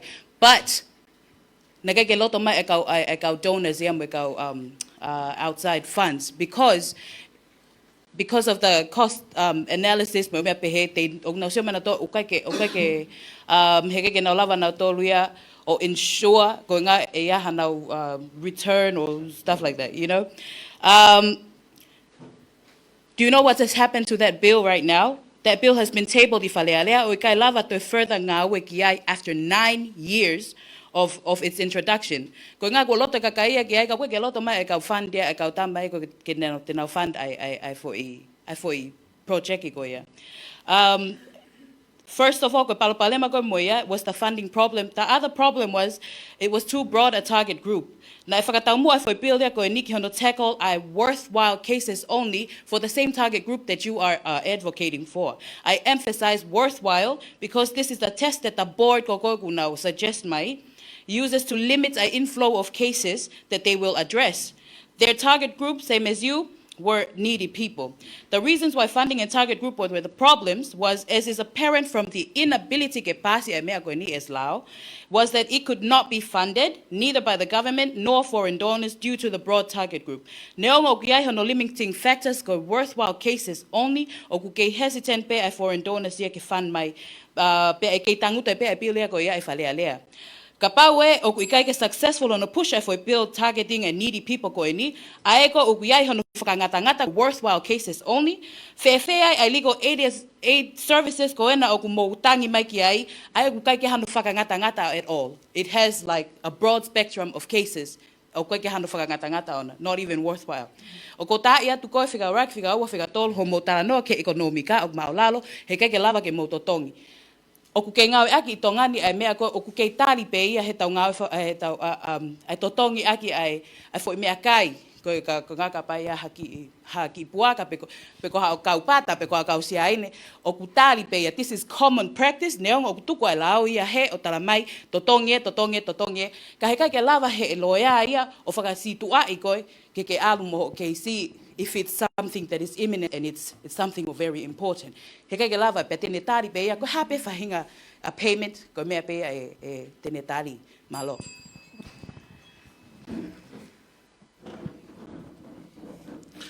Kore ke ufanga whatapu ka tā moao ke tau ka vea pe, o ku Totonu pe ke whotu he pureanga tokon whakalao tai totongi pa mai kakai o e whonua. Koe poine ko tu ai, koe Totonu ai tangata. Pe koe equality before the law. Tō taha ko tā pe, o koe ono Totonu, o koe ne Totonu ke malu ia e lao. Ta tau pe he masiwa pa mo tu maari e. Pe koe hoko koe right to counsel. Tō taha ko tā pe has the right to have her assistance pe ko haloea. Pa koe hoko right to fair trial. Tō taha ko tā pe o koe ne Totonu ke have a proper trial ke case koku i ai. Pea koe ki mōtoro mō lau mai ke whaka-ekonomika. Rotonga lele pe ai lead ai legal aid service ko ia ai potunga ue ai kakai whiwhine. E lawa pe pule a ngā whakalahi ai kauloea ko ia. Ai kauloea, kauloea pe toko tolu na ngau he legal aid service ko ni. Lawa he pule a ngā, o toko lahi whanau wako tonga o nau wako lao. Nau osme mingi ako lao. E lao pe pule a ngā whanga we ai kau toki grade 20 lao mai koe ni o whanga we nau tolu whakalahi kauloea koe o kunarotonga ngā ue i he legal aid service ai pot ngā ue whamamahi api ke nau toko nia ai kakai e whono. Kai ko hafu ngā ue lahi ia. Kono whakalahi pe ai kauloea koe i he legal aid service ko he taimini ke nau toko ni ki he kakai o i kai ngata pe i he whakamamahi i api. Ta koe ki poini pe ako tu o lawi kai. Maro.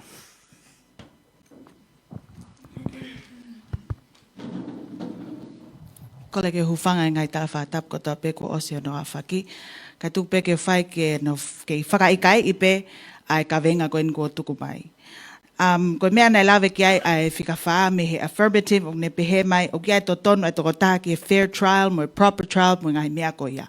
Ne tok ospe lawe mau speaker whika tolu, you won't be able to get a quality trial if the lawyers that you are suggesting that we get are new lawyers only, new recruits. Na now tok fresh out of university, teki aha na fu practice life in the market ke na lava o ilo.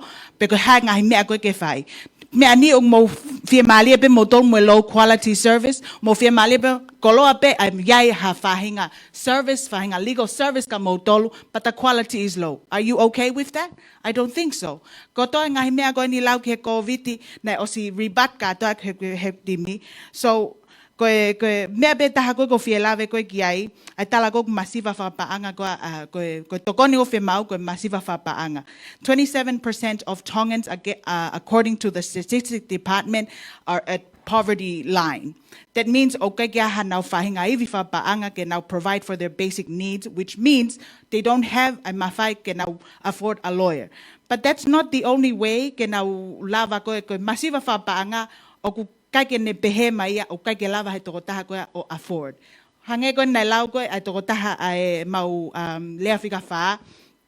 O si ai pe ai ngahi common practices ke ne hanga o ave atu o hakau pata mo ngahi mea koe nei whakalau atu. So overall, number one, you have to consider the consequences and the economic costs. Number two, there's a reason why legal service in Tonga is targeted to domestic violence only, because this is the highest domestic violence rate ihe Pasifigita mini according to UN.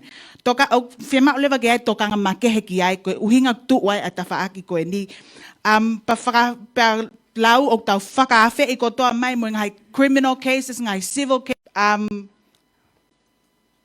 o ku tapu ke whakasitu a i he loia ha whahinga tokoni mai o hau ki ai. Pea ka pau mo o sanga moto open the floodgates. Ha o katoa criminal cases, ha o katoa civil cases, even the domestic violence cases, everyone. Pea ka pau koe whatongi ae, you're not allowed to whakasitu a anyone. Pea koe ha level, they don't have the capacity, thus low quality service. So instead of providing free legal services, they'll propose that to any. Number one, utilize pro bono work with our legal practitioners, which basically means free legal services according to the practitioner's code of conduct. So we can propose to say 20%, 20 hours per week to provide free service. Number two, right now we have a public prosecutor, which is the AGO, but tukuleva defensia ke private businesses. Maybe we can focus it. Malo a bit. Oh, wait, sorry, I have 1 minute. Maybe we can focus it. I'm a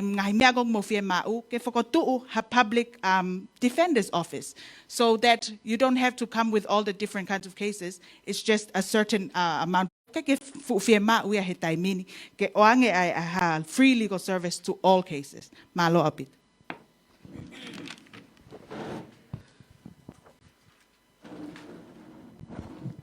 Sai ko kolega hoka te pe I he ngahi talwhatapu kona osana whakika ko kei tū tai weweua tu pe mo tau ka poe pe mau timi o ku whango ko mo upoini ko tlai at koe whika raki, whika ua, whika tol, whika wha, whika nima.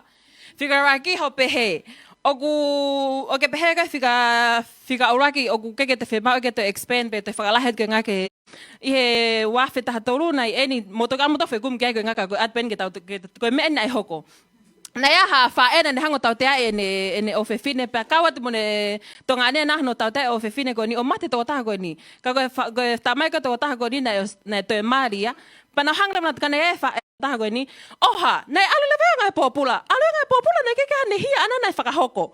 Ko hea uhinga, he nei keke hane paanga na ke ne totonge loia ke hao o tau ka poe ne moni mo ne totonu he nei alatu ke kore ke loia ke ko alo loia so ke loia lea e whika raki me whika wapehe. Ko totonge loia o paga e whia. Valnge au, ngahi hia o whakahoko pe ko ha ngahi abuse kani api pe ko rape toho hupanga tak whakatapu. Ka pole wak mo one tō taha ko ia hahia alu ya ki api o hao ke lava ya he ke lava to ta ko ni masive siva ya he ko ma he topiki ko ni pe mai ok fe ma ya ke ha ke he kakai ko masiva i tonga ni ke pe mai ke ka tu mari ka to pe ko ta to ko to ka pale va ata lo e pa ke fa ke ko ya pe ha tu unga economic ko ya ko income ko ho family ufi ape ke o atu ke totongi akia lava be ya sange fainga me ko ya he ke lava ke okay tana mane ke paanga pa ko ta et ko fika ua mo fika tolo mo pe he ko economica mani tau si he tani mi toko la he kakaya o ke hana maanga mo uya na tolu pa toko la he leva ko ki na tolu ko ma ko na paanga ko pu na no fo ko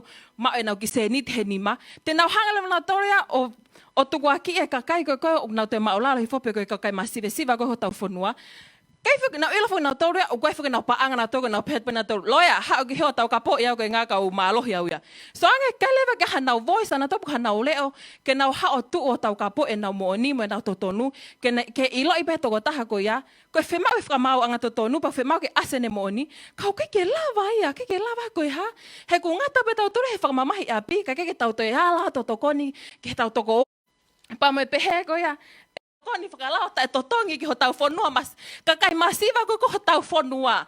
He ku whakaofa ko he kakai ku o nau si ino seni peka o keke hapa anga ke totongi ke loya ke ha o tau kapo e nau mo oni. Pau si alat pena o tora ko me whahia totongi e loya ko ya ke si aloa ia ngā we e toko taha ko ai hia ko toko taha ko ne totongi ke alo ngā we. He o keke hasi pa anga he ni ma ke totongi aki. Ko ngā ku kau keke o mai hen pe ko hai keisi ko whema ko keke o mai tai totongi ai. O pe me pe hen o whema mau ke tai totongi ke he family masive siva i tonga ni ke te tala no mena ka feitu ke ko ta he ka pau e kai masiko ako si masiva ko ofat ka modo malo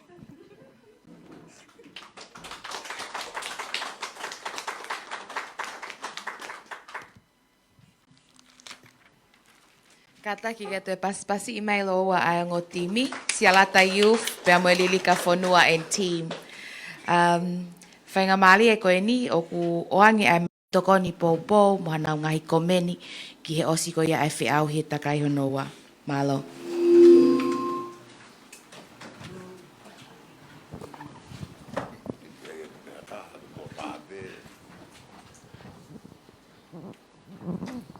Malo. Ko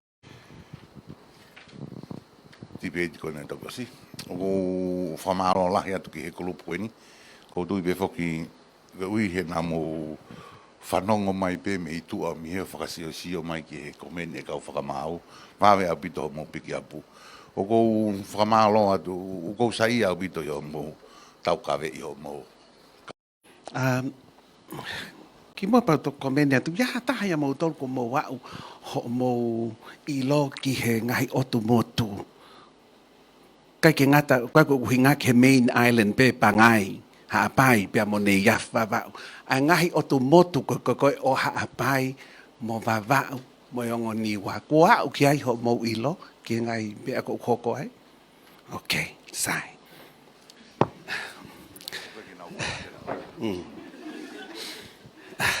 Ki he motu o whakahoko ai ngau. It's a very expensive exercise. He? But in order for us ke mau iloi ai mo oni mo ia usia o ko wa usia he kakai ko i he whangaki o tu motu ko ia. It's a beautiful feeling when you hear them. Very careful, because you're actually live on the radio, on TV. He? Pea koe kalasi ko o ku nautu ko i whanoi he loto tahi, koe telefoni o te alu kita ia ke loto tahi o tu uai ka tok mau e ne tueka. He? I'm talking from real experience. Now, lava o lea whakapalangi. You can be the best lawyers ever. I don't know what your profession is, but I give you credit for all the argument. And I'm so glad that you brought up pro bono, because we don't have pro bono for refugees. Believe me, there are things that I know better than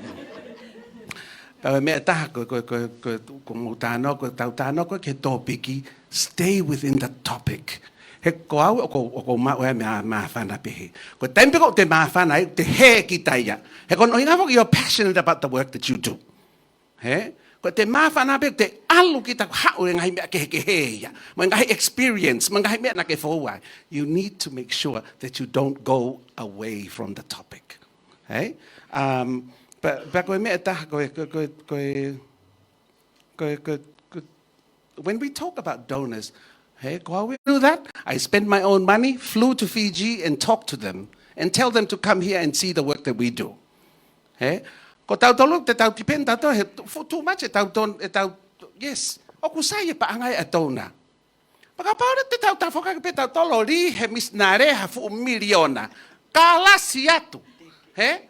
Teke hai, teke alo, teke hai. He kiren ko ya, ko paangai mi fe ya, kwa me dona? No. E lava pe he tonga o whai e ngai ngā ue ko ya, if you are willing to provide that service without the donors. Okay? Offer is the main thing. Love you all. Malo apito Jolene, ka kole pe ke hoko atu pe I he Judge Fikaua. Whamalo ato mo ngahi tālanga e hauni, maho inga apito pe a whaafof. Ka te ulame pe ke ta whaake kono ko ngā ue ai. Ko whamalo en ke ta whaake ne tale kita ko ne legal aid services, ai kono kunau whakalele a hauni. Whakaamu ho mauloto, ke a uatu ke si kakai koni, o tau loto ke nau kau, e to kon whakalao. Nai whai e mau wheng, hange ko lau a Joey, koe tuki ke he tōna. Mau tuki, koe mau ki se ni tisi. A koe mahina ko toa pe, pape ke tā ke tare kita, ka whitlangi. Whai mo mai ko hai ki kakahina kunau whe mau hato kon whakalao, ki se niti. A mai ke mau totong. Ko ki se ni si pe o mai. Ka ngai ko lava a Joey. Ka pau e lava ngai futeke ko ni taha sa ta kui lau moi ha.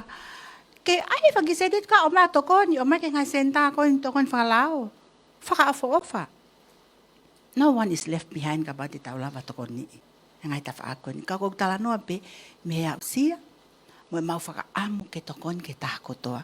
Ka ko limit o ti pen pe mahina ma ko mau ki se ni ti o panga pe tonu ya mo sa nga ke ofa ai fo no moria ki tonga pa ko me pe fa ko ta pe fa ko le at ke tare ki ta fa fa hinga na si fe ma to kon ha to tongi e na fan ki fom ka fa hu tang tauhi pe ko na vete pe ko to mu ki fa nau si o mai tare ki ta ko ni ma mo vai te mini ku te tolo I mata he te whanongo ke si kakai koe ni o fuwhie mau. Ka koe tau whakaamu ia ke pureanga ke si tokoni man. Ka maha koe pe malo o whaat kak motol. O malaut pa o kore pike tue tāna ki atu pe koe pou ki he ngahi lawe kuna e kamata ak mai ka o whamau ki mo I au. Ka veinga maali e nia ka au he ku kau ngā tonu mai ki he tawhaaki ko whakau ngā tāma ki ai.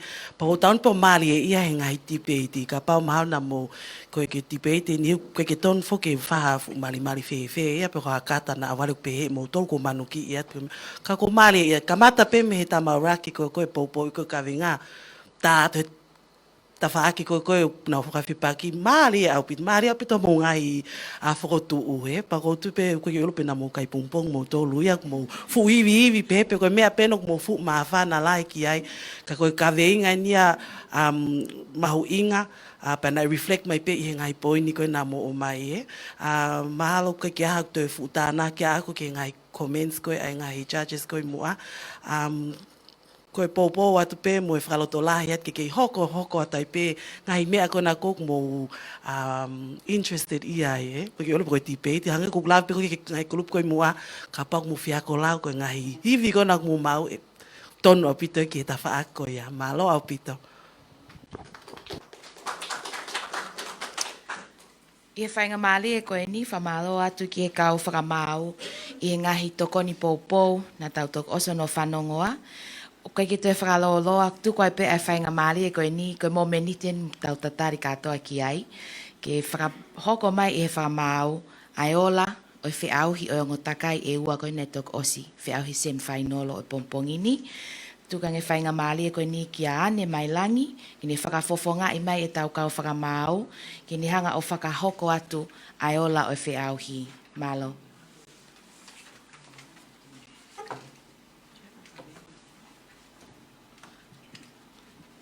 Ko peke hufanga te whatapu, ka talango fua peki he tūtuni koin ko o mai ki a te au. Ai ko e hōlaini o e round uruaki ia. Ukena o ka venga. Ke ka venga.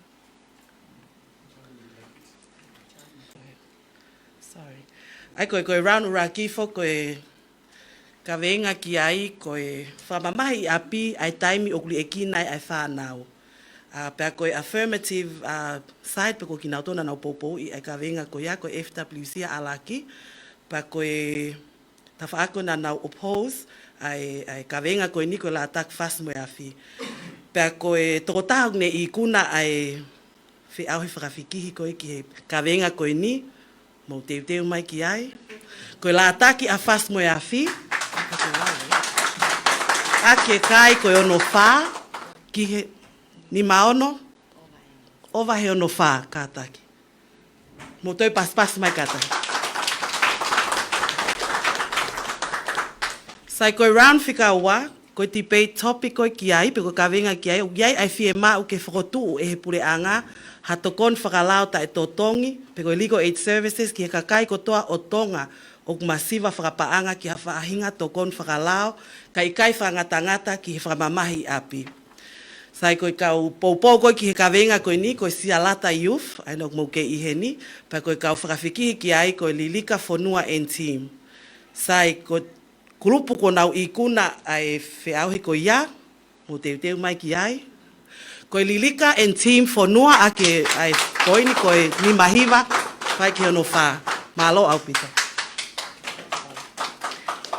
Ka taki ka moto e paspasi i mai ai ngahi kuna o e whiauhi koe ni, pea tau toi paspasi ka toa ai foi timi e wha koe na na wao mai ki se whainolo, malo au pito. Ke whainga maali e lewa koe ni, e kole atu ki e ongot kau timi, pe lawa ke mo whaka aiha mo la ita, pea mo e kau whakamau, pea koe ne hili ko ia o ku iai ai refreshment, ko teu i e he potunga awe, ke mo lawa atu ki ai, tau ki break iai i e hoa e taha, kole atu ki hongo timi ko ia o moa o ki e whainolo, ko e tau whainolo e whakahoko ia i e hoko ai taha ho ata. Ko ia pe malo, tau hoko atu ki he refreshments. Kole atu ki a Eileen, ka taki mai ke hanga o tapu aki e tau refreshments, pe to hoko ki e group photo, pe tau to hoko at malo.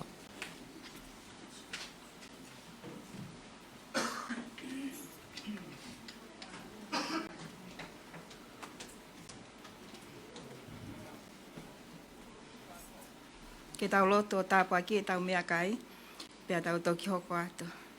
O tō mafmaf ko mau tamai whaiwane ai awhiona, o mau hanga ki i he hoa koe ni ki kei tuku ai pia whawhitai, pa mau whamalo ki awhiona, i he ngahi tokoni, pa mau ngahi tatako toa pe, o lava ke mau ausia mai ai mau minit koe ni. Ko lava atu ai konga uluaki o e semi-final ki he debate, pa mau whawhitai, i he tau kau whakataha, o mau ausia ai mo'ui, pa mau whainga maali i he hoa koe ni. E ke kua manaki ke mau inasi i he mea tokon ko teu he pot ngā ue, ka mau kole pe ki awhiona ki ke tokon mai, whake haima mālohi, ko hi ke lava o whakakato aki ai mau whatongia, o amanake mau hoko at ki ai. Mau kole ko tanga hi me ani, i wafpe taha o alo, sisu kalais ko mau whamo ui. Amen.